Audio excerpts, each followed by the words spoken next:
Undercover boss Marries. A poor village girl shocked when he learns her painful secret.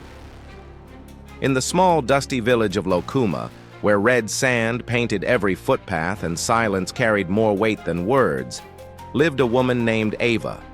She was 35, but her eyes held the weight of 100 lifetimes.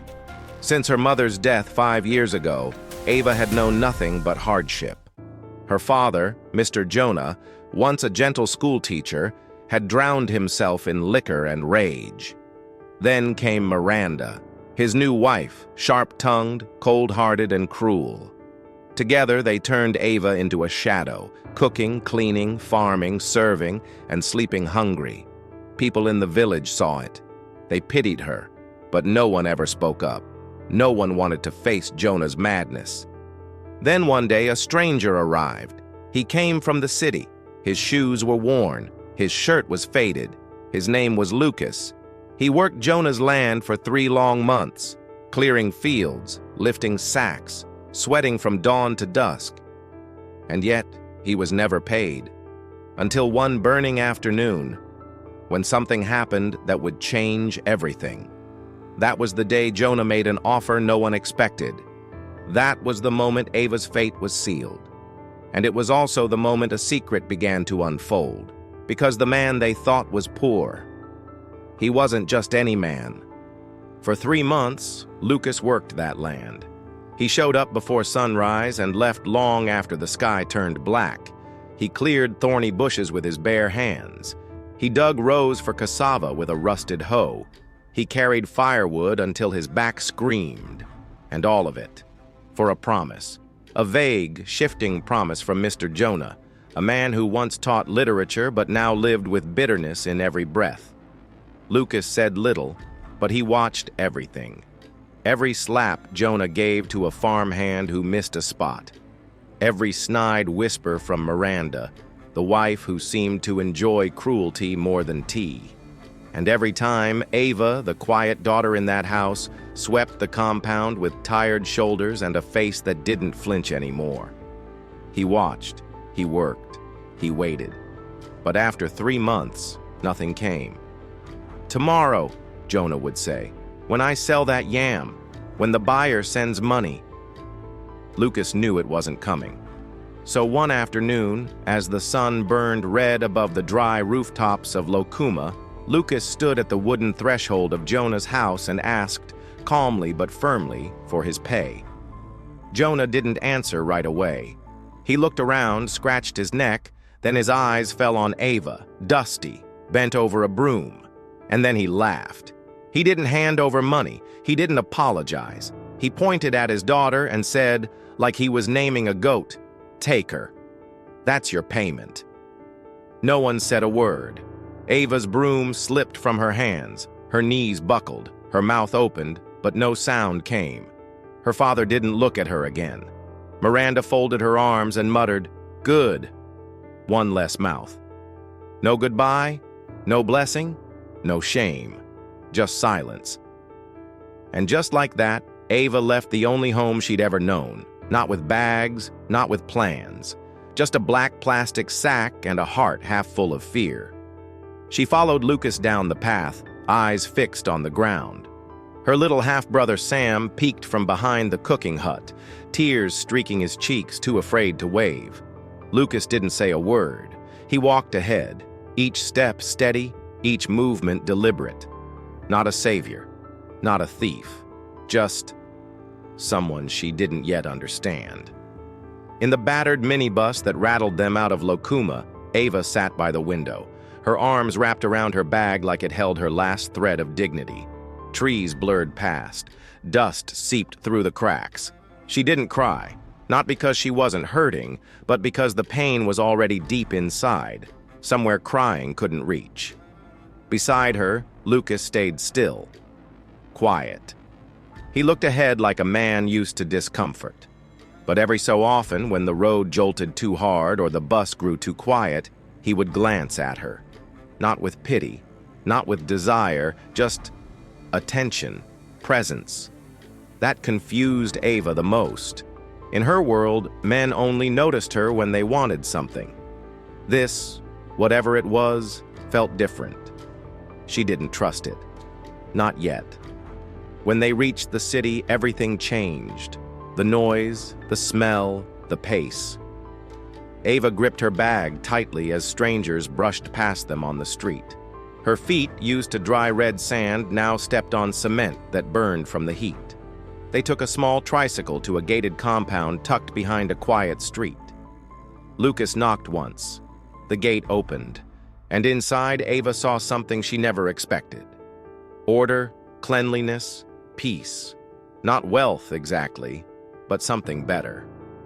Lucas led her past the main house to a smaller building in the back, a single room with clean sheets, a working lock, and a folded towel on the chair. "This is where I live," he said. She stood in the doorway, unsure if it was a trick. Was she supposed to earn her stay? Was this the part where kindness turned into cost? But Lucas simply nodded once, placed her bag on the floor, and added quietly, "You're safe here." Then he left, and for the first time in years, Ava stood in a room where no one shouted at her, no one pushed her, no one told her she was nothing. She didn't cry, she didn't smile, she just sat on the edge of the bed, listened to the silence, and breathed. Lucas, whoever he really was, had just changed her life. And soon she'd learn he wasn't just a man with calloused hands and soft eyes. He was something much more. The next morning, Ava woke up not to a scream, not to a slap, but to silence. It took her a few seconds to remember where she was. Her hand reached for the floor instinctively, expecting the cold kitchen tiles of her father's house. But there was a bed under her.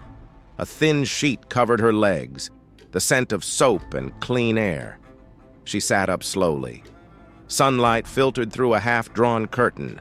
Outside, birds chirped, not the harsh caw of village crows, but soft city birds that sang without fear. The world felt unfamiliar, like a dream that hadn't ended yet. Ava rubbed her eyes and looked around the room. It wasn't big, just one chair, one small table, a basin in the corner. But it was enough.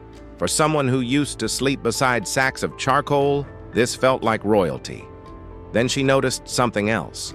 A folded set of clothes on the chair. A simple cotton dress, clean, her size. And on the table beside it, a cup of warm tea. She didn't hear Lucas come in, but when she opened the door to the small outdoor space, he was there, sitting on a low wooden stool, peeling potatoes with calm, practiced hands. He didn't look up. "You slept well?" he asked, his voice quiet but not cold. Ava hesitated, then nodded. "I made breakfast," he added. "It's simple but clean." She didn't know what to say. No one had cooked for her since her mother died. That morning passed slowly, gently. Ava ate in silence. Lucas gave her space. He didn't ask her questions. He didn't expect smiles. He just let her exist, which for someone like Ava felt like the greatest gift. By midday, Lucas offered to show her the compound. They walked slowly around the small garden, past the kitchen building and toward the gate. She noticed how people greeted him with respect, not fear, not mockery, but quiet nods. There was something about the way he moved. He didn't act like a desperate man. He acted like someone who saw everything, but said nothing. That night, Ava washed her dress and hung it carefully on the wire behind the boys' quarters. She stood there for a moment, watching it drip, unsure of what she was feeling.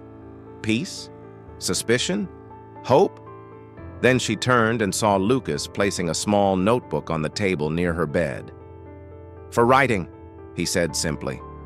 "Or whatever else." She nodded, unsure if her voice could be trusted not to break. When he turned to leave, she stopped him. "Why did you take me?" Lucas paused. His back was still to her. Then quietly he said, "Because someone had to." He didn't say more. He didn't need to. That night, Ava stared at the ceiling, her hands folded on her stomach. The fan overhead creaked softly. Her thoughts were loud. She didn't know what Lucas truly wanted. But she knew what he hadn't done. He hadn't shouted. He hadn't touched her. He hadn't looked at her like a burden or a body or a mistake. That alone made him feel like a stranger in a world full of men she'd learned to fear. For the first time, she wondered, not in fear but in curiosity, who exactly was Lucas and why? Did he look like a man used to hiding who he really was? Ava started to notice the little things, the way Lucas always washed his dishes immediately after eating, the way he folded his blanket with quiet care every morning, how he never raised his voice, not even to the stubborn gatekeeper who always came late, or the neighbor's dog that barked all night. There was a rhythm to him, a gentleness that didn't ask to be noticed, but stayed with you long after he left the room. One evening, as the sky dimmed into a soft violet, Ava sat on the steps outside the boys' quarters, her arms wrapped around her knees. Lucas was nearby, fixing a loose hinge on the door. He worked in silence, focused. Then, out of nowhere, he spoke. "You know, I noticed you the first day I came to your village," he said, not looking up. "You were fetching water with a cracked bucket. It was leaking, but you didn't complain."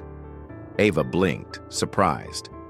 "I wanted to ask your father about you," he continued, "but something told me it wouldn't end well." Ava looked down at her hands. "Why are you telling me this?" she asked quietly.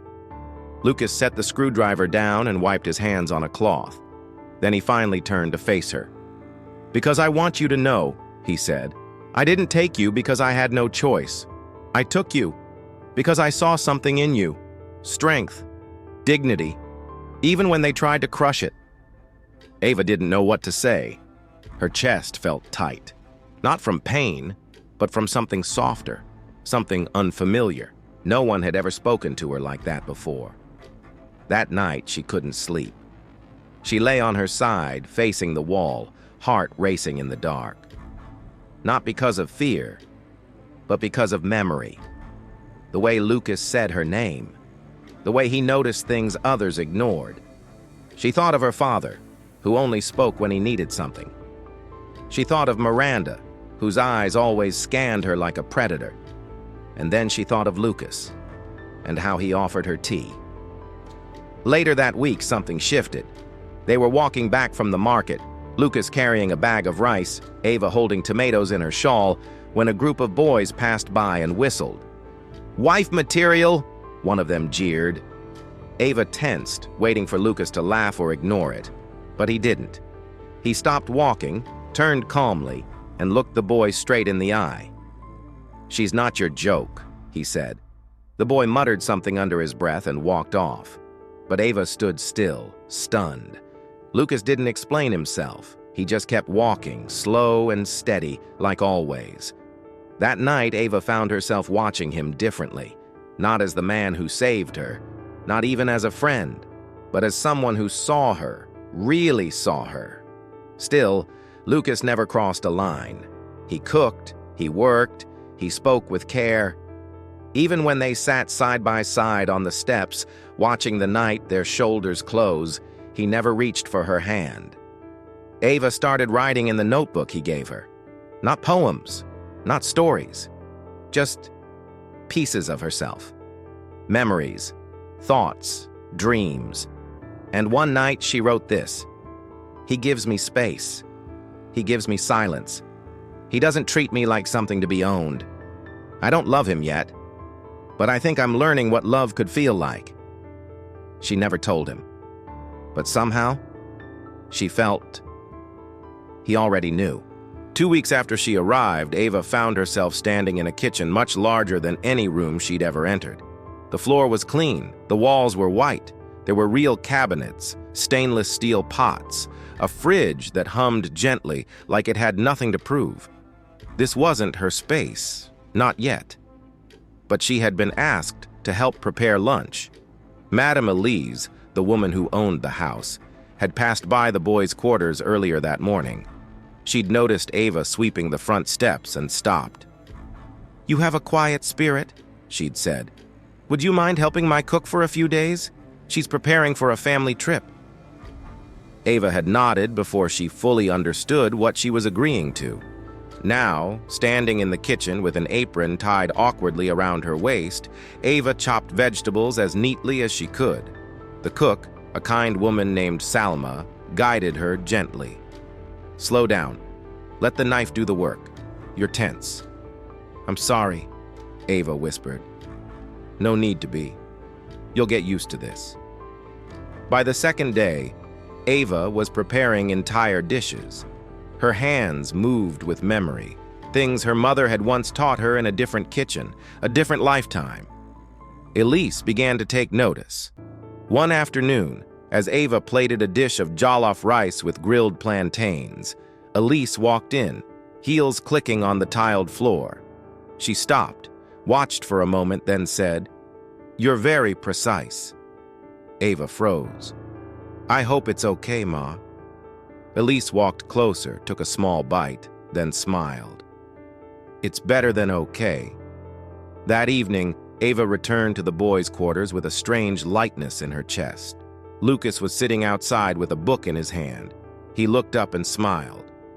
"You look taller," he said. Ava laughed softly. "I think I cooked something that made a rich woman happy today." Lucas raised an eyebrow. "Then that rich woman is lucky." They sat outside in silence for a while, the city buzz humming faintly in the distance. Then Ava said something she hadn't said out loud in years.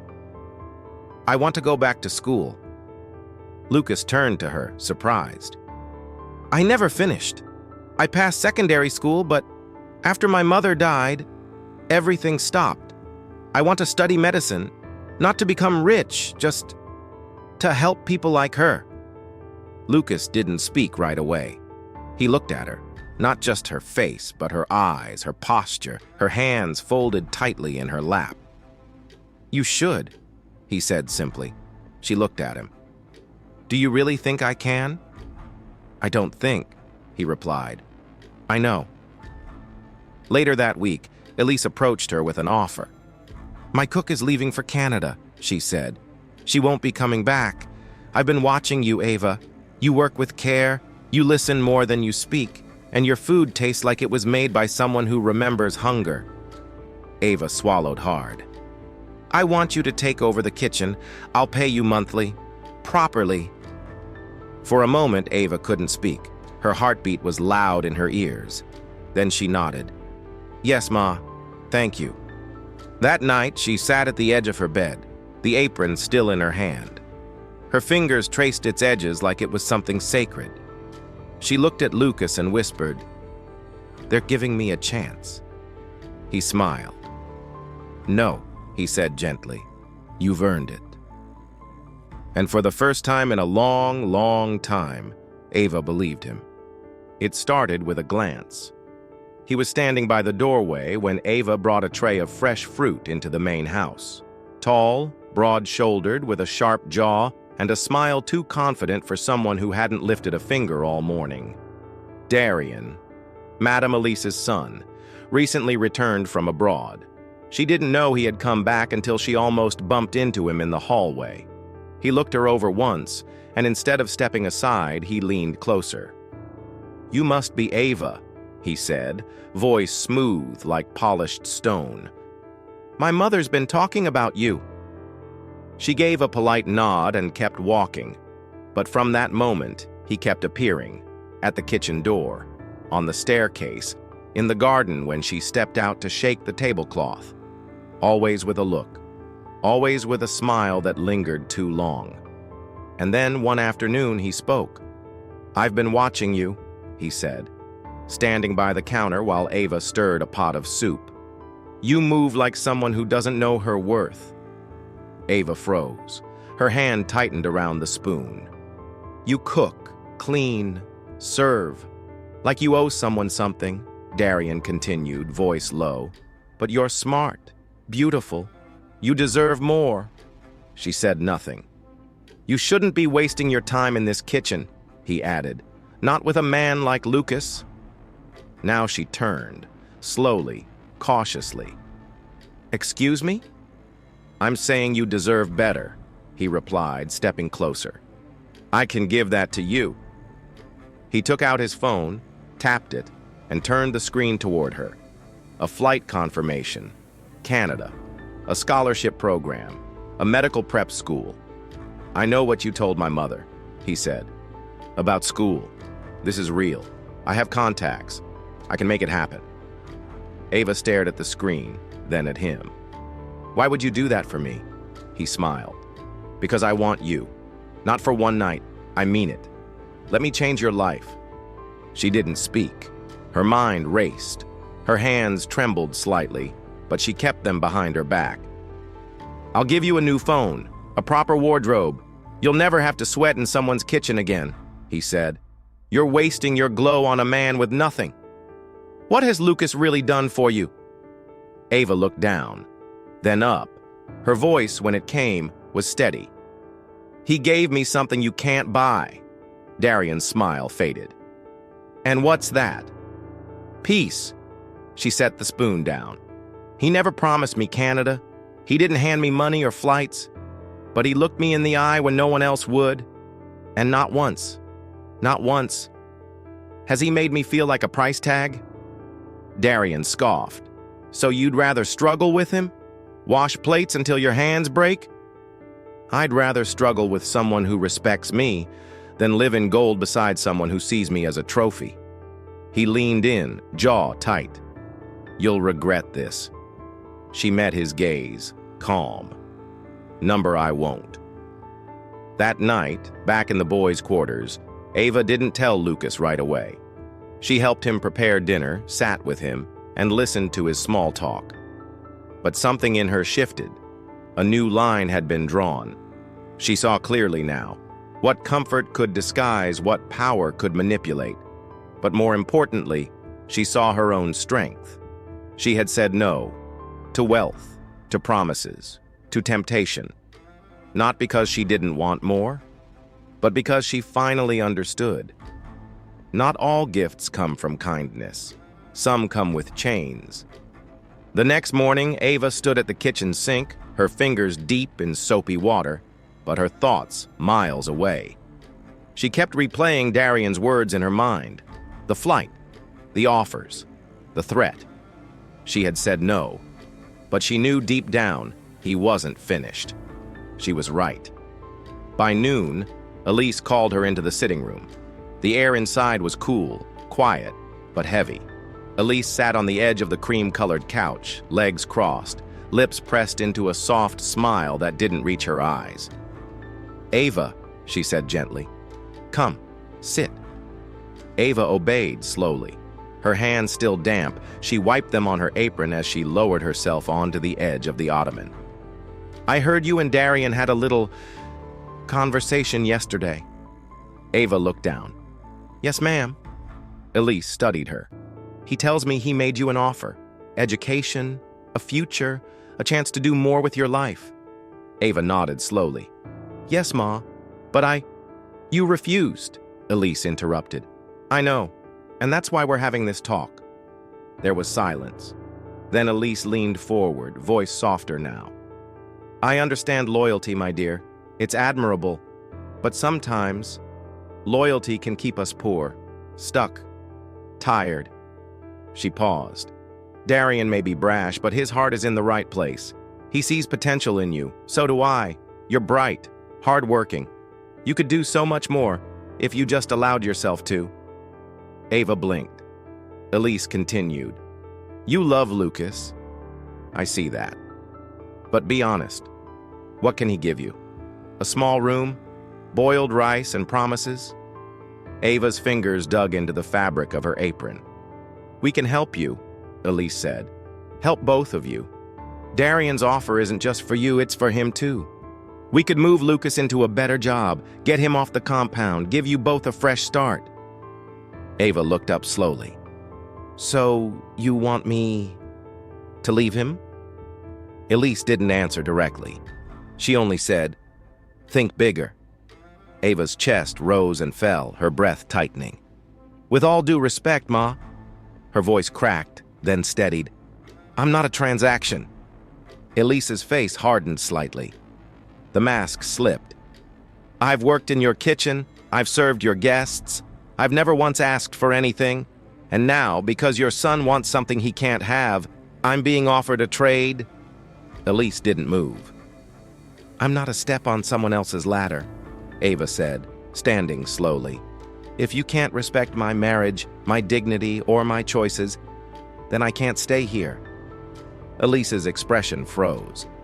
Ava's voice was quiet, but it cut through the room like glass. "I'd rather go back to sweeping floors than stay one more day in a house where love is treated like a weakness." She turned and walked out. Tears didn't come, not yet. But her chest was burning. Her palms trembled. She had stood her ground, but the cost of doing so was still sinking in. That night, Ava sat on the bed in the boys' quarters, staring at the wall. Lucas wasn't home yet. The room felt small, heavy, and somehow sacred, like the only place in the world where she still belonged. When the door finally opened and Lucas walked in, dusty and tired, she looked up. "We need to talk," she said. He sat beside her, concern growing in his eyes.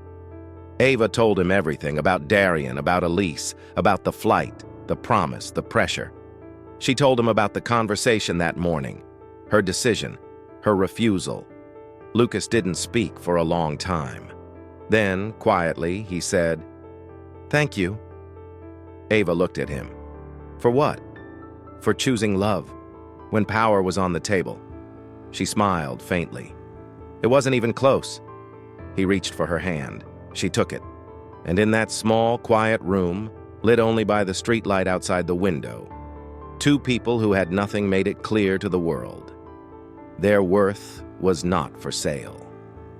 The next morning, the city was quiet in that rare, golden way it gets just before sunrise.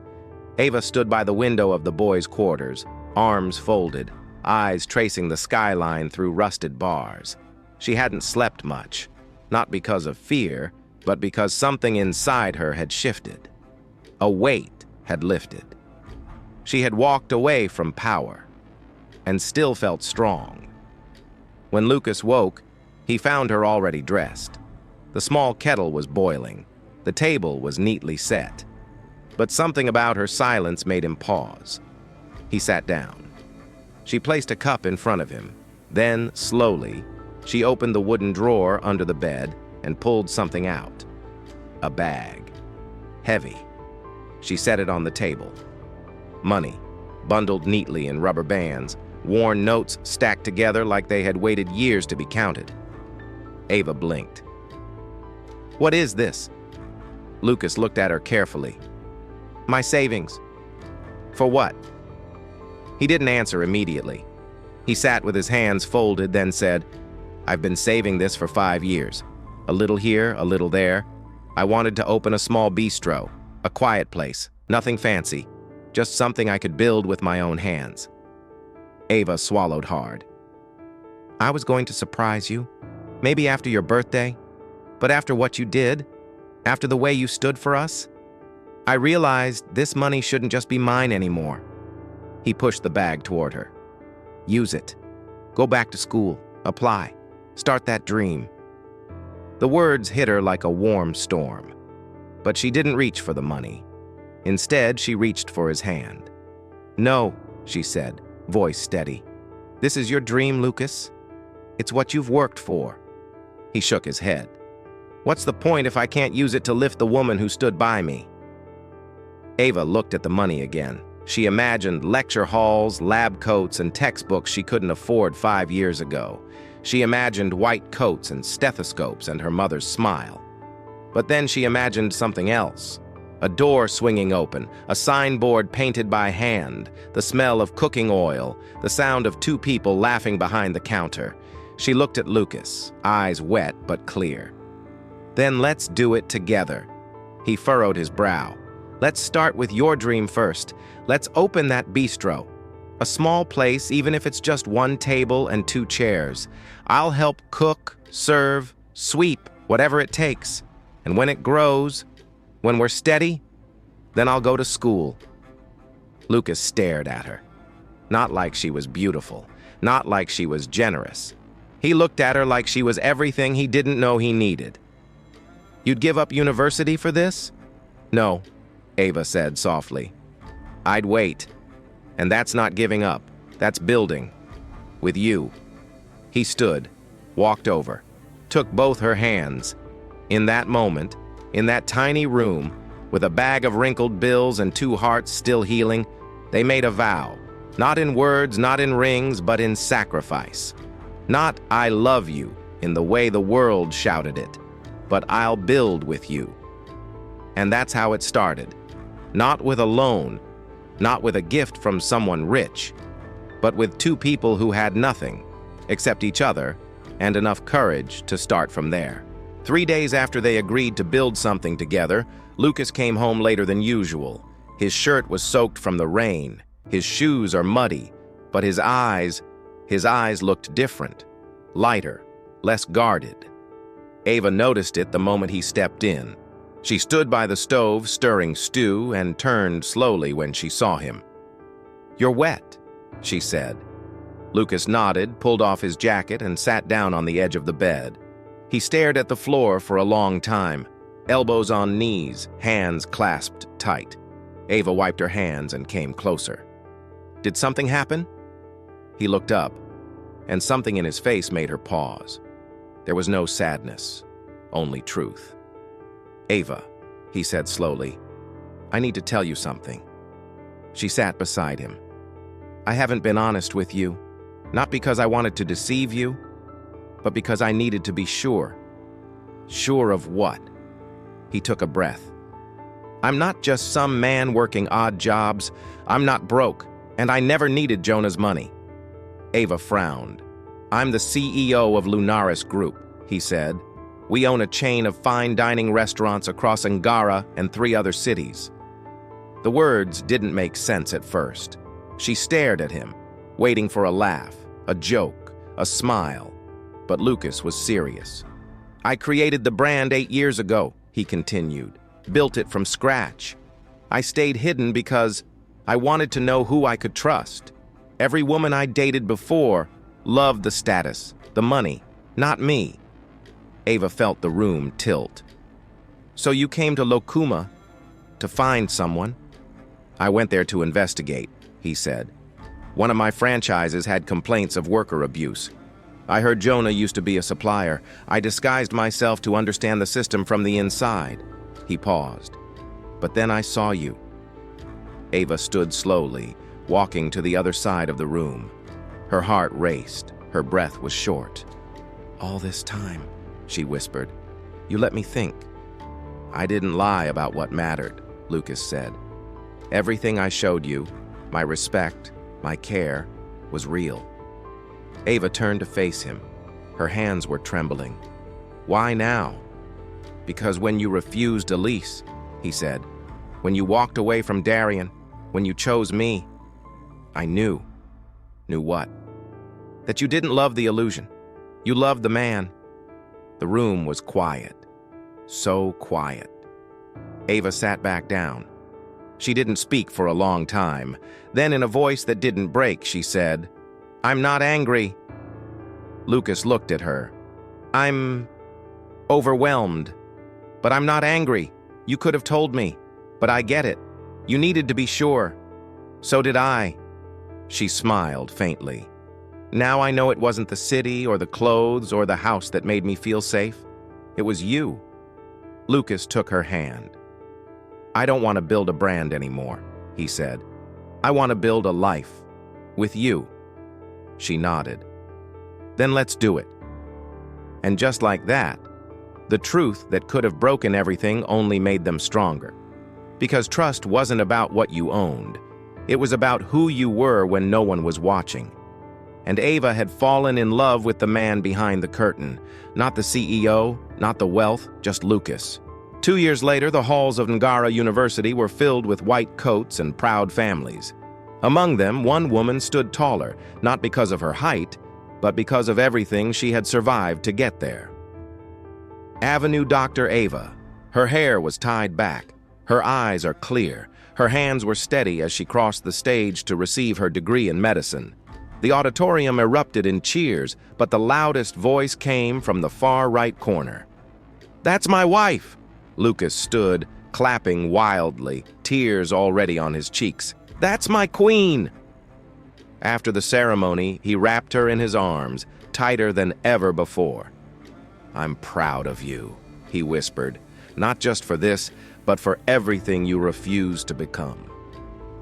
Ava smiled, tears slipping down. She had done it, with no shortcuts, no trades, no bargains, just grit, grace, and someone who believed in her when no one else would. But life wasn't finished rewarding her just yet. That same evening, Lucas drove her through a quiet estate on the edge of Nagara. The roads were smooth, the air was calm, the kind of peace you could hear. When the car stopped in front of a white mansion with gold accents and a quiet garden in bloom, Ava's mouth dropped open. "What is this place?" Lucas stepped out, walked around the car, and handed her a key. "It's yours." She laughed in disbelief. "Lucas, stop playing." "I promised you a house," he said, "and I always keep my promises." She blinked back fresh tears. "This is too much." "No," he said. "This is just enough for everything you've endured. For the nights you cried yourself to sleep. For the mornings you swept someone else's floor on an empty stomach. You were born a queen, Ava. You just needed to be reminded." They walked inside together. Room by room, Ava touched the walls like they were made of memory. And just when she thought her heart couldn't hold more, "I have one more surprise," Lucas said gently. Ava turned. "What?" He placed her hand over his heart. "You're not the only one growing something inside." She blinked. Then he pulled out a folded paper, the result of a medical test. Pregnancy. 3 months. Ava gasped, covered her mouth. "We're going to be parents," he whispered. She didn't cry. She sobbed, fell into his arms, let every part of her collapse, because now she was safe enough to fall. Later that night, she stood on the balcony looking out over the lights of the city that once felt too big for her. Lucas came up behind her, wrapping her in a warm blanket. "What are you thinking?" he asked softly. She smiled. "That I used to be the girl no one wanted, the girl traded like spare change. And now," he asked. "Now I'm a doctor, a mother, a wife, a woman who was once thrown away, and now wears a crown no one can take from her." Lucas kissed her shoulder. "You didn't marry into royalty," he whispered. "You are the royalty." And with the stars watching in silence, Ava knew. Her name had always been a prophecy. Ava meant life, and she had finally found hers. There are stories that entertain, and there are stories that remind us who we are. Ava's journey wasn't about luck. It was about dignity, about standing firm when the world offered shortcuts that looked like blessings, but came wrapped in chains. She proved that love built on truth is stronger than wealth offered in silence. She reminded us that sometimes the richest people are the ones with the least in their pockets, but the most in their hearts. And Lucas? He showed us that leadership isn't about position. It's about character, about seeing value where others only see survival. So if you've ever felt unseen, unheard, unworthy, remember Ava. Remember that your past doesn't define your future. Your value is not up for negotiation, and the right people will see your worth without needing to unwrap it. What did this story make you feel? Drop your thoughts in the comments. We read everyone. If this story moved you, don't forget to like, share, and subscribe. We post true, powerful stories like this every week. Stories that lift the soul and remind you you are not alone. And tap that notification bell so you don't miss the next one, because the next story might just be the one that changes everything. Thanks for watching. Stay strong, stay kind, and as always, stay human.